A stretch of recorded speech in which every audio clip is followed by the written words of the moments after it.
50 रुपैयाँ मानु हुँदैन उहाँलाई 100 रुपैयाँ मानु हुन्छन् गाउँको रोटी दही रोटी यसरी खानुपर्छ है त। हेलो गाइज, वेलकम एन्ड नमस्ते टु माई युट्युब च्यानल। सबैजनालाई स्वागत गर्दछु।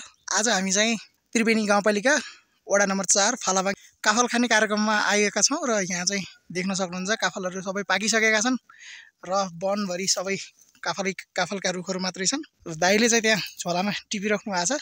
तपाईहरू पनि आउन सक्नुहुन्छ र यो चाहिँ सामुदायिक वनभित्रका हुन्। खासै कसैले रोकटोक छैन, सबैतिर काफलै काफल छ। तपाईहरूले आफ्नो टाइम मिलाएर शनिबारको दिन घुम्ने, रमाइलो गर्ने र काफल खाने तरिकाले यहाँ आउन सक्नुहुन्छ है त।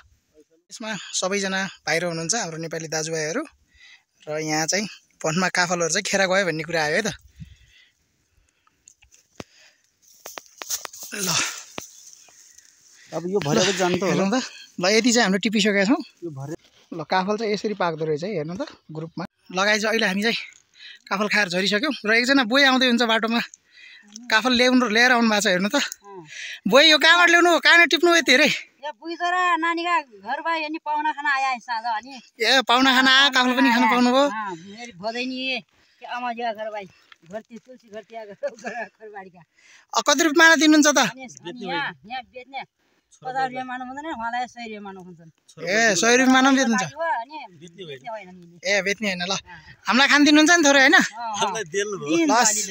मलाई खै थोरै दिनु। ल धन्यवाद। कम्पनी पाकिरहेको रहेछ, पाक्न सुरु भएको रहेछ। अहिले बोईले हामीलाई आफ्नो घर ल्याउनु भएको छ। ल अनि यता सुन्तला, कति सुन्तला छ नि त बोई? यहाँ सुन्तला पनि रहेछन्। यता टिमुर पनि रहेछ। सबैजनाले हेर्नु त। मौसम हो, मौसम अहिले पनि पाकिरहेछ, यहाँ फलिरहेछ मौसमहरू हो यो। सिजनमा चाहिँ यहाँ सुन्तलाको बोटहरू यो सबै देख्न सक्नुहुन्छ। सुन्तला खेती नै रहेछ। तलतिर मलजल गर्दै हुनुहुन्छ, तलतिर सुन्तलाका बोटहरू हुने नि। अब भोलिको दिनमा यहाँ चाहिँ कुन्टलका कुन्टल सुन्तलाहरू फल्छन् होला। कुखुरा पाल्ने नयाँ तरिका यसरी चाहिँ अहिले गाउँघरमा कुखुरा पालिने रहेछ। तपाईँहरू देख्न सक्नुहुन्छ यो सबै पछाडि देखिएको रुखहरू सबै सुन्तलाको रुख हो। र अहिले चाहिँ हामी काफल खाएर थाकिएर हातमुख धोएर एउटा घरमा चाहिँ आएको छौँ र ल हुन्छ। ल अब हामी चाहिँ गाउँको लोकल दही खान जाँदैछौँ है। गाउँको लोकल दही खाएर हामी यहाँबाट निस्किने। ल अब अहिले चाहिँ दही खाने कार्यक्रम भइरहेछ। दाई चाहिँ गइसक्नु भएको छ दही खानलाई।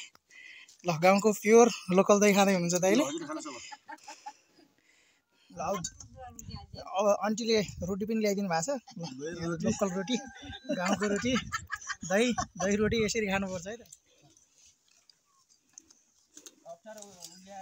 नुनालो केही भएन, अब लाहुरे गएर अलि त जाँदै खाल्यौँ नि।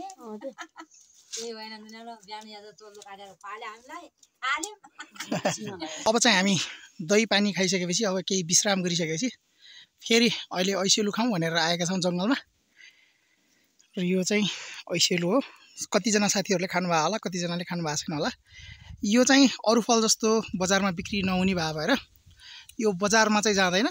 यो खानलाई चाहिँ हामी जङ्गलमा पहाडमा आउनुपर्छ है त। ल दाइले चाहिँ यहाँ ऐसेलु यसरी खाइराख्नु भएको छ। तर यो खान चाहिँ गाह्रो छ नि, फेरि काँडाले यसरी फेरि बिच्छ।